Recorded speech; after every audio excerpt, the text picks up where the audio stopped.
how many people in this planet? I said, what, around 5 billion people, 6 billion? I said I could beat every one of them in a fair fight. That's what I believed at the time. I can't believe I had the audacity to say that. I tell you what though, it must be a scary damn thing to be a featherweight in the UFC and not be named Conor McGregor. Hey, we have more left. We can still push harder. We're not there yet. I realized, talking to a guy named Cameron Haynes, who did this race, 240-mile race, and I was thinking, I go, is this the new level? Is this the new push? So when I decided to do that race, it was in the back of my mind like, man, I've really become an expert at running 100-mile races. So for me, this was the new level. Now, if you understand this principle is terribly important. You can be the most talented, the smartest, the best educated person with the most valuable contacts and all the advantages in life, but if you are not focused, it doesn't do you any good at all.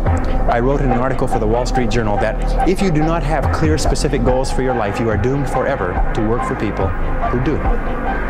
And that seems to be the case. And yet only 5% of people have goals. So the key starting point with regard to clarity is to know where it is you're going and what it is you want to be and what it is you want to have and what it is you want to do. Because in America, in the most blessed society in all of human history, you can have anything in the world that you want if you can decide what it is that you want.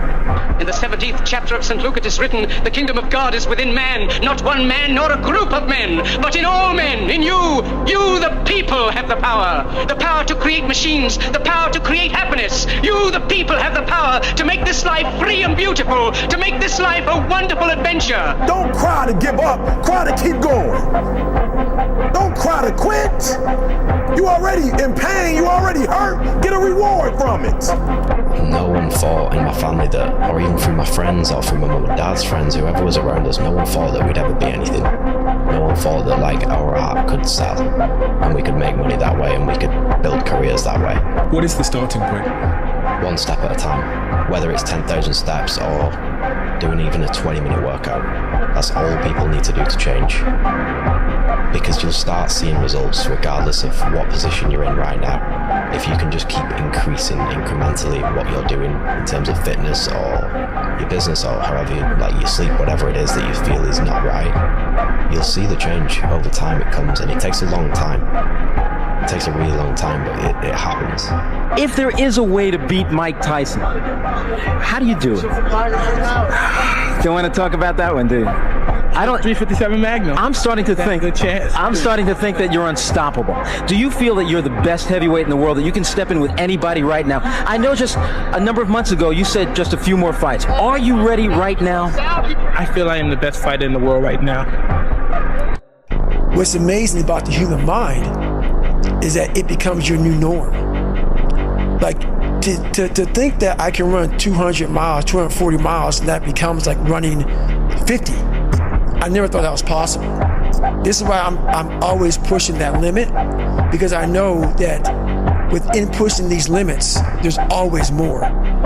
So I end up doing like almost like back-to-back 200-mile runs.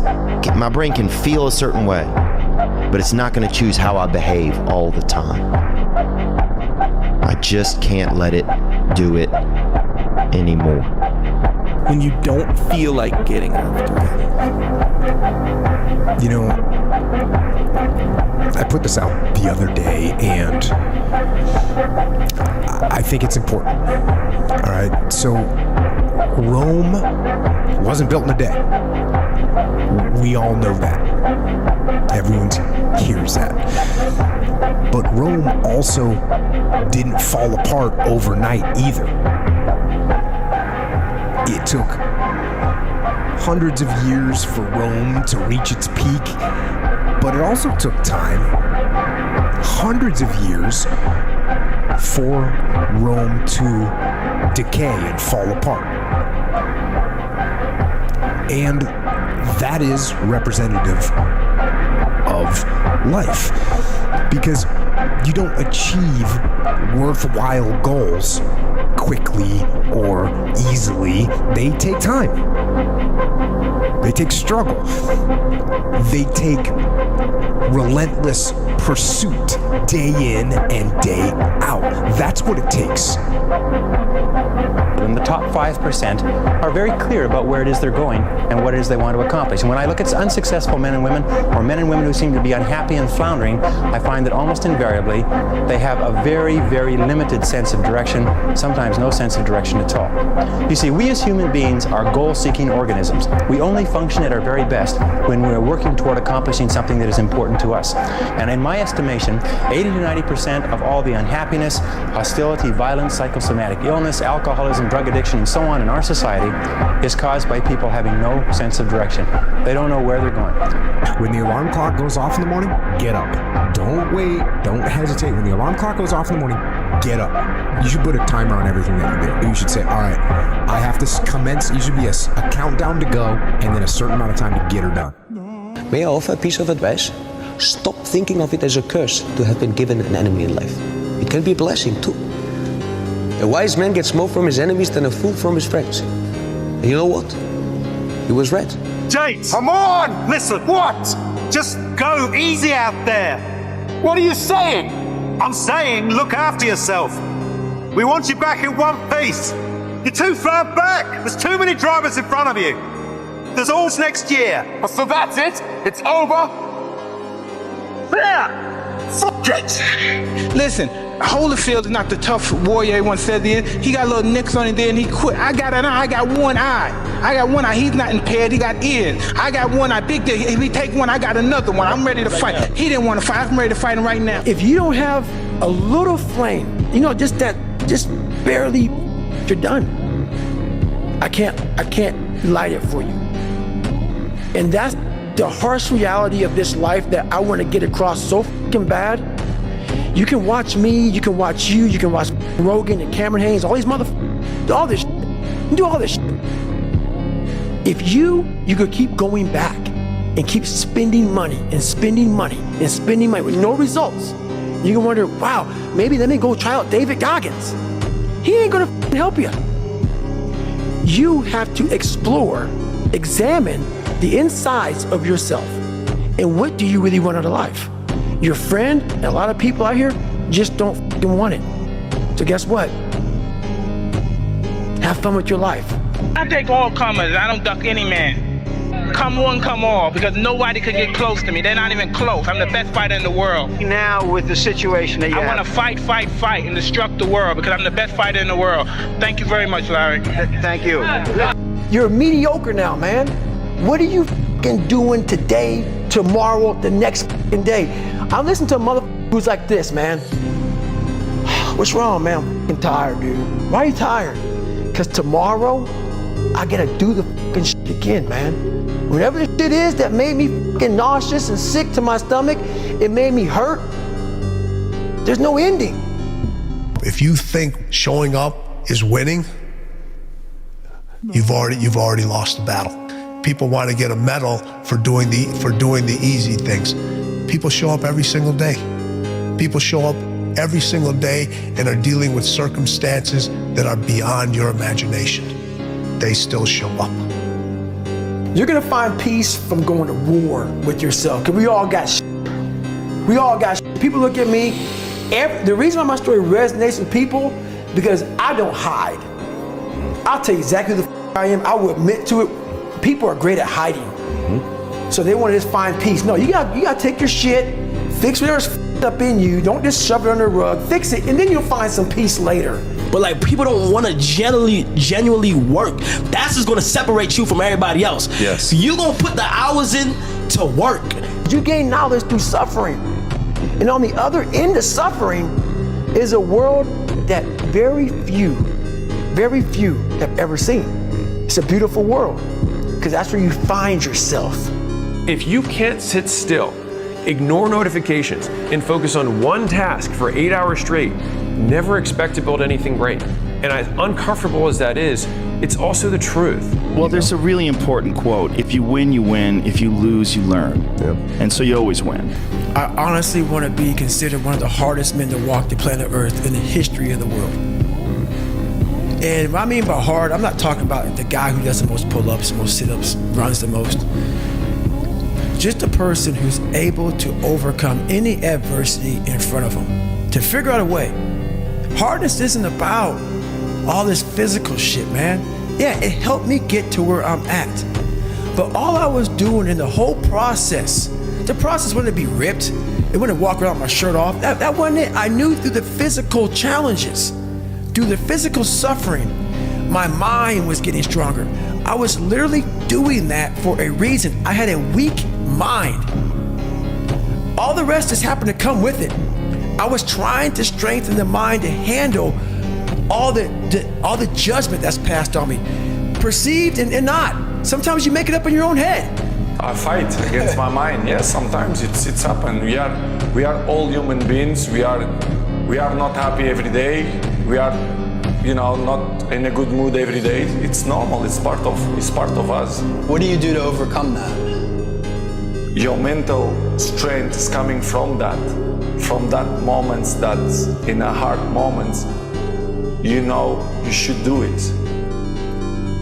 I fight against that. It's the big challenge. It's when you're not willing to do something, but you have to do it. This is the main point. This is why I say our mind, it's a box of surprises, and you have to challenge yourself to be consistent. I repeat, sometimes it's hard. It's what many people say, you like to go to the gym every day. Of course no. It's not true. Nobody likes to go to the gym every day. But you have to do it. Productivity hack. An easy productivity hack. Instead of spending time getting in the mood to work, just start working. Confront the work. People think they need perfect conditions to start, when in reality, starting is the perfect condition.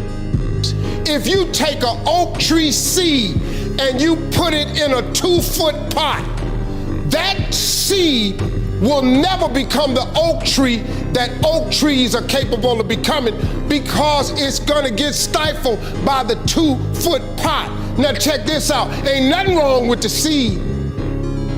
Seed just fell prey to the environment. Don't you allow your environment to dictate the oak tree that you become. All of y'all got this wonderful gift. Don't die with this gift and don't never use it. All of y'all got this wonderful gift, but you gotta use it. Take your seed, take your gift. Get away from these people that's in your life that ain't doing nothing. Get away from people in your life that's hating. Get away from your family members that ain't ever opened a business. Get away from your family members that ain't ever followed their dream. Get away from your family members ain't never been nowhere but to the family reunion. Ain't never been to a beach. Get away from them. Get away from them. When I told everybody I was getting into comedy, man, oh Lord have mercy.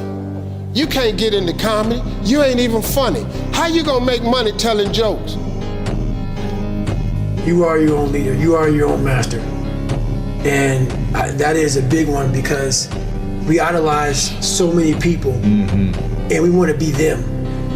We want to be someone else. And in doing that, you lose all the potential of who you are. You mimic, you be them, you are them, you become them, and you lose you. And we look up to so many people in this world who will let us down. We're humans.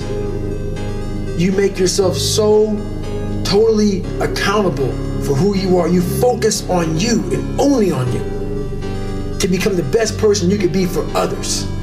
Because we leave a lot on the table, not searching who we are. And then therefore, you die not knowing your greatest potential.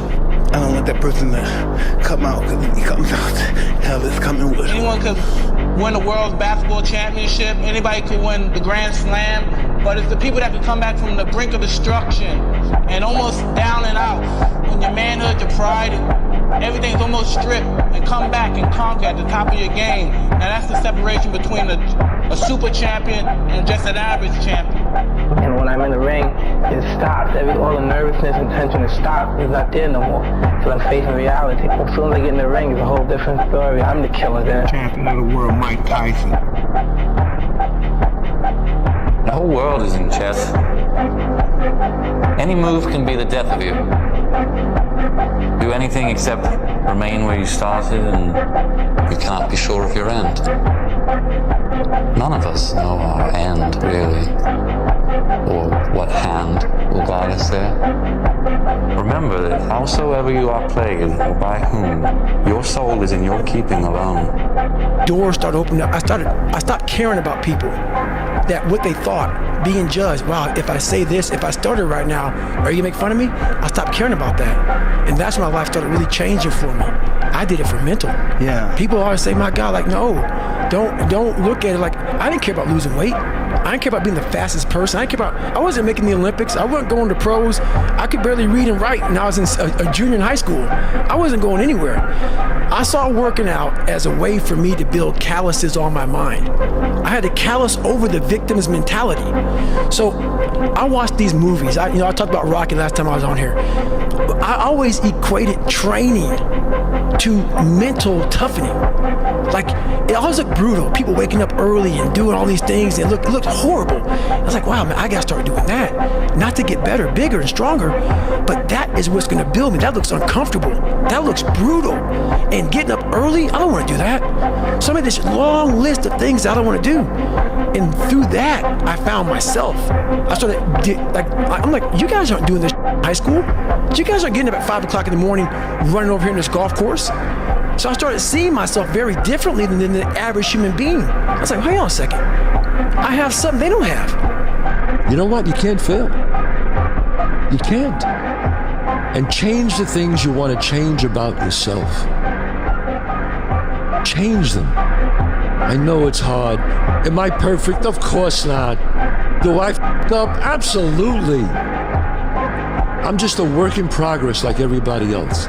But the idea is to try to not mess up more than you do good.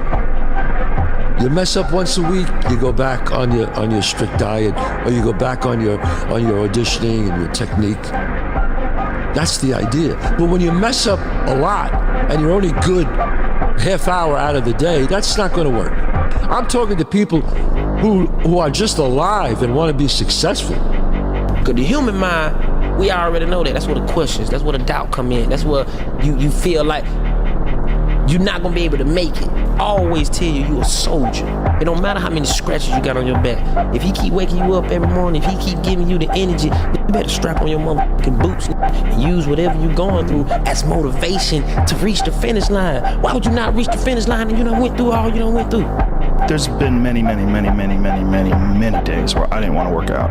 I just didn't feel like I had the energy, and I just forced myself. And I think there's very few people out there that know how to force themselves.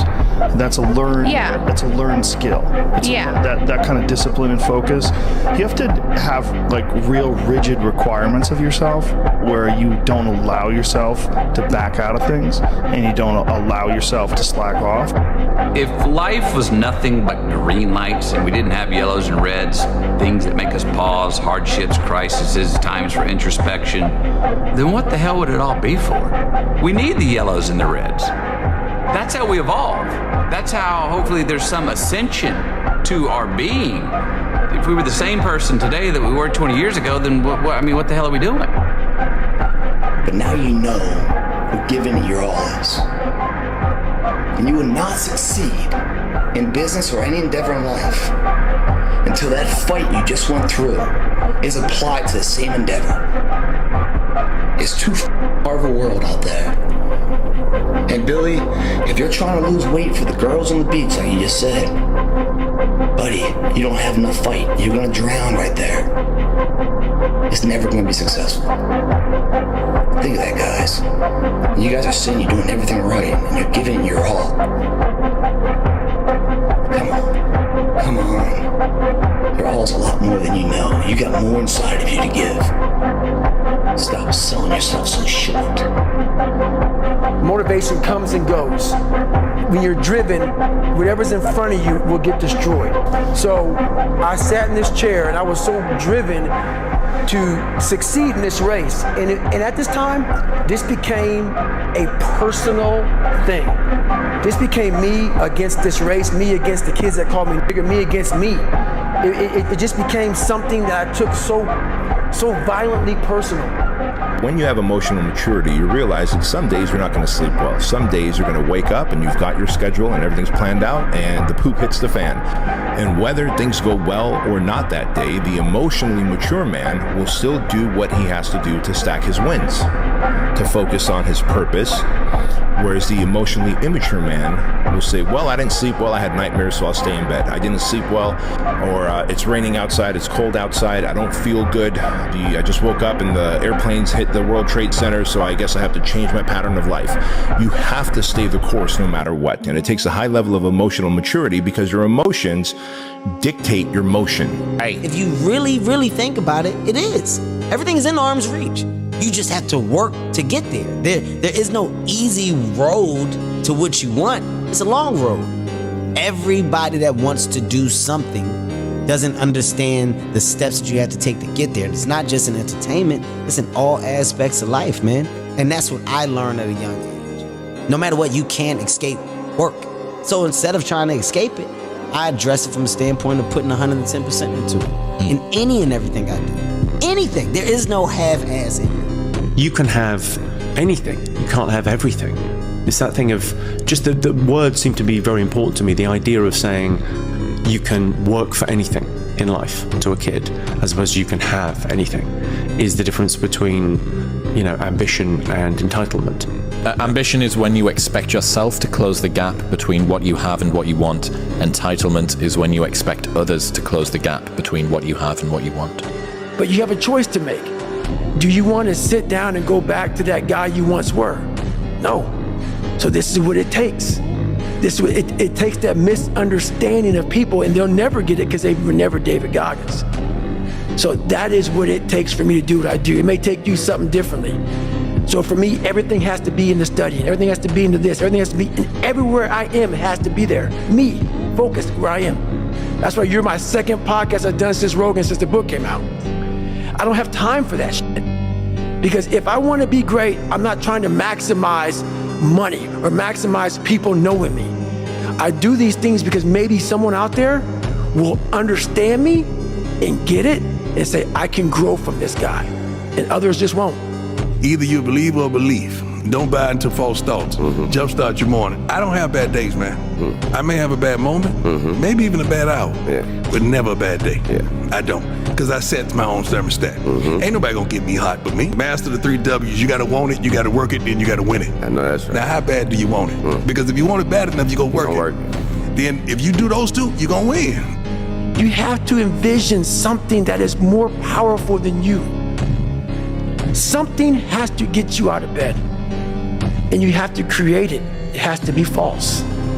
So you have to create a false reality to live in that, just to get to work on yourself. The only thing that you can do is win so big that all of them constantly compare themselves to you, and then you'll forget they exist. And that's when he said, success is the only revenge. He's like, it's not the best revenge. He's like, it's the only one. There's no other revenge. Because everything else is petty. Everything else does show that you were thinking about these people all day long, which means they win by default. He's like, all you can do is think about your goal and winning. He's like, and when you win, that's when you become so big that they shrink into irrelevance. You cast a shadow that no one even can see them behind you. If you want it so fast, you may achieve what you wanted, but you want the permanent fix. The permanent fix comes from the hard road. The hard road gives you permanent results. The easy road gives you the quick fix.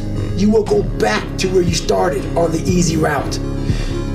That hard route is so permanent that it ends up callousing you everywhere. That's why I even try and tell people that just embrace the struggle, bro, because one day it's gonna be done. Someone said once about me, he's not the brightest candle in the room, but he burns longer than anyone else. I won't be defeated, you see, and you learn more about yourself in adversity than you'll ever learn in success. I'm unbeatable. I'm totally and completely, unequivocally unbeatable. It's like a fighter. Just look at it as a fight. There's plenty of times you go in the ring, you fancy the job. You're unbeatable. Yeah. It's all in the head. Other times you go in the ring and think, this geezer's too good for me. You've lost before you start. Yeah. It's in the head. But over a period of time, you learn a little bit more about yourself because you have more experience in different circumstances. Then you find out what you really are. I found out I'm unbeatable. I can't be beaten. It's impossible. You condemn me. You can damage me. You're never ever gonna beat me. My father would tell me stuff like, your life is your life, son. If you want to have a good life, you got to work real hard. You got to get into a good school. You got to get a good job. That'll lead to a good relationship. You have a kid, you put that kid in a good school, and it's all up to you. And so that it forced me into a position in my life where I was God. I was the person who was making it happen. You have all these voices that are telling you you're f***ed up and this is gonna be hard, but for some reason, you put so much practice into you that you can ignore every one of them that are telling you you're not gonna f***ing make it and still be able to f***ing make it. Because you have put the practice in that this is the process. It's such a daunting task that all the voices are saying no. But you still have the conviction that I know I can do this. And that's what it took for me to get here. I was going through the deck of cards. I started doing 436 push-ups a day. Then I went from 436 to 872. Then I went to 1308, so I was doing 1,300 push-ups a day. When you get to where you want to go in life, and you finally get there, you finally reach that point, and you're there, and you're happy as hell, realize this: you're not there yet. This went wrong, this failed, didn't accomplish this, and it's not the fault of my boss, it's not the fault of my girlfriend, it's not the fault of my parents, it's not the fault of the weather, it's my fault. And I'm gonna take ownership of it, and I'm gonna fix it. That's what extreme ownership is. And this is a very difficult thing to do because it hurts. Because when you look around at your life, and you look around at your job and your financial situation and your relationship and your physical health, and when you look at all those things and all the problems that you may have with those things, and you say the reason I have all of those problems is because of me, that can hurt. One person can make a difference. Enough said. And then you put a goal in your mind. How are you gonna feel, man, when you accomplish this goal coming from that shit? Coming from the fucking hell you came from. A lot of people start from a good starting point. They have a good foundation. What if you can surpass all of these motherfuckers? What if everybody who was fucking way up here started up here, and you started with no legs. You had to grow legs to even start walking, and then crawling, and then running, and then you start passing people and all this given to them. I had to use all this negative shit that was making me weak and horrible as a person. I had to use this as the power that now fueled me. I had to flip it on its head and say, hold up, this might be exactly what I need. The darkness is exactly what I need. It's how you look at your situation.